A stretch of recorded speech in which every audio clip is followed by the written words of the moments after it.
Ndaibatsirwa nababa wekumadzibaba anonzi Shepherd Kaichiwai.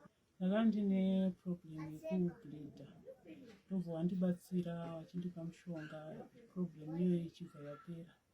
Ndobva ndazoti rimwe zuva ndobva ndazoenda kuchechi kumasoro, ndobva ndanotsanangurirwa tsanangudzo dzandakatsanangurirwa.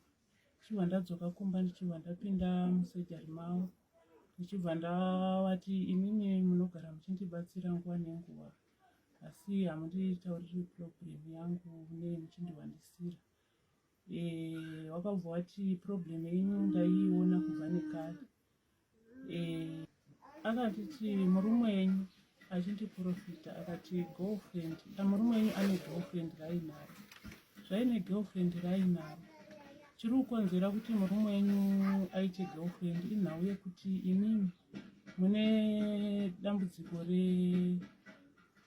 resari, mhepo yemukati medumbu menyu inonzi sari riri mukati medumbu.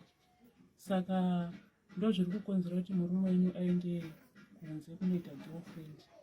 Saka dambudziko iri kuti ripere rinoda kugadzirwa. Akabva anditi ndinokupai mushonga wekupfeka, ndakupai mushonga wekupfeka, mushonga uyu unosvindidzirwa nenhengo yechirungu. Ndichibva ndamuti kuti ndakambomuti tiri imomo, ndakamuti inini kundipa kuti ndishandisirwe nemurume wangu. Ndobva ati hazviiti kuti mushandisirwe nemurume wenyu, nekuti ndikakushandisirai inini, ndikakushandisirai mukashandisirwa nemurume wenyu, mhepo iyo inosara futi iri kune murume wenyu. Murume wenyu paanosangana nemi inoramba ichidzoka futi pandiri panapa. Ndobva anditi tengai mbiya ndikugadzirirei munamato. Ndatenga mbiya pakutanga, pandakatenga mbiya ndobva andigadzirira, ndobva zvapera. Saka nyaya iripo ndekuti musi wa16 akanditi 16 April akanditi ndoda kuti tinorase munamato. Taenda kundorasa munamato, takatobva pamba ma7:7 kubva tatoenda kurwese tanorasa munamato, kubva tadzoka ndobva takabva taenda pasaidi peruware.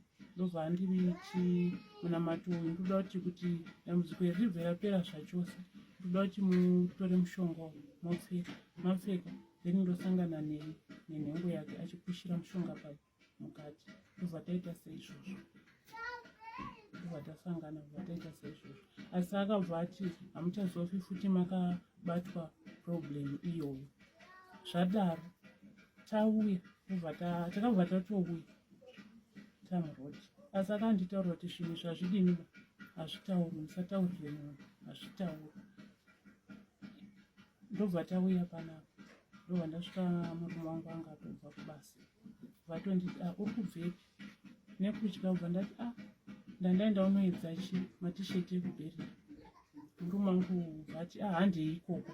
Ndobva ndatoenda kuenda kwatakaita, ndakafungidzira kuti pamwe achangoti ngatichidzoke kupi kumba. Ndobva taenda, patasvika pamba patikaenda mai vayo wangu adini wasipo. Inini ndakabva ndatobva pamba paibva ndatoya aya. Ndobva tosara ipapa achibvunza kuti wamboya kunogere. Ndobva ati ipapo obva wapindurwa nemwana zvikanzi havana kumbosvika panapa. Ndobva tadzoka kunoku, ndobva adzoka mai tsvatsva wangu aidepi. Ndobva taenda pamba patakaenda, ndobva tanobvunza zvatakabvunza izvozvo. Tadzoka kumba, ndobva ndava ndanzi wangu aendepi. Ndobva ndatsanangura mutsananguro ndandamborambaka. Ndobva ndazoti amira ndidii ndikutaura kuti ndandaendepi. Ndobva ndava ndataura kuti ndandaenda Madzibaba. Ndobva ndati ndandaenda unorasa munamato.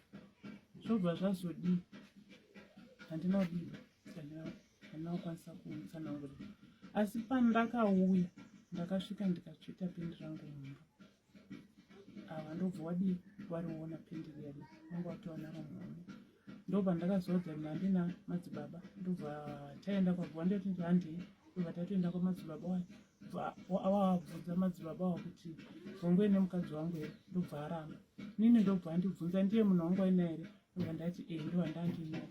Asi uyu akadii akaramba. Ndobva ndatomuta kuti ndo handandinaye, hapana umwe munhu handandinaye. ndo watadzoka pano, tadzoka pamba ndo watataura nemurume wangu achida kunyatsonzwisisa, tikanetsana ndeirei chitu tichinetsana, ndeirei chitu racho manhero acho ndo pandakazomuti mirai ndikutaurire chokwadi chakaitika, ndo pandakawatsanangurira mufambiro akaita chii vakaita nyaya.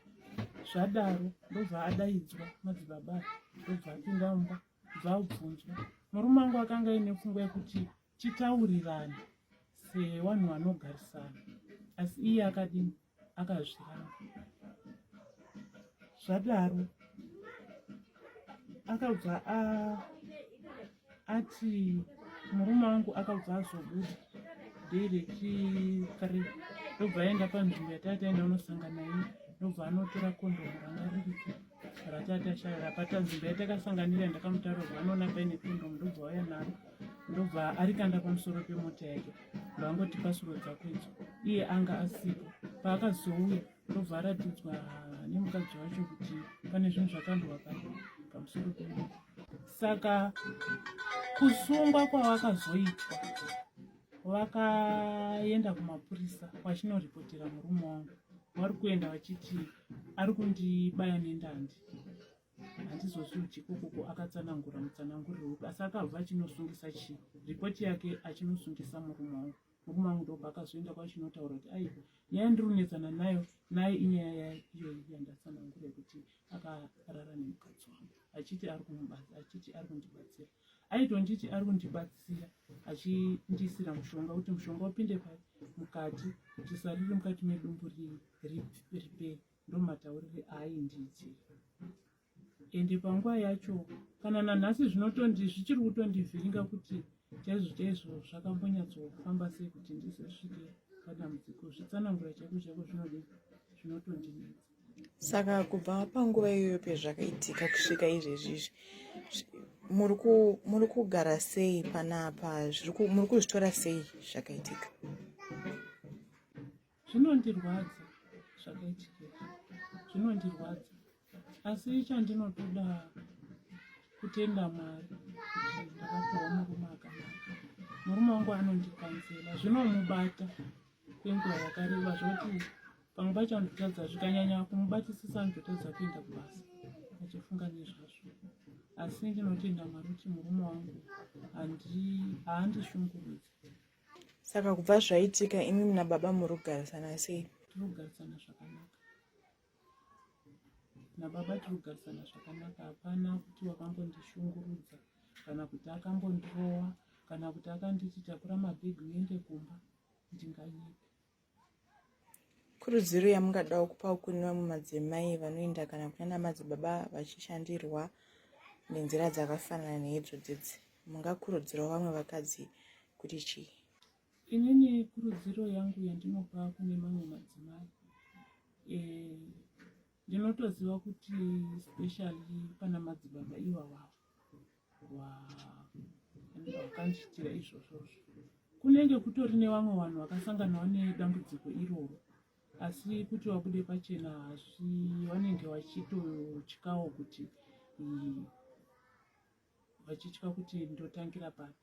Asi kutori nevamwe vari kutoshupika nemaitirwewo aakaitirwawo, wekutoti anototi dzimweni dzenguva achitodarika anotoridza tsamwa kutoti munhu uyu mutakati chaiye muroyi. Kune ari kutochemawo naye, asi kuti abude pachena zviri kudini, zviri kumurambira, asi atoriko ari kutochemawo anewo zvaakaitirwawo zvakasiyana nezvangu.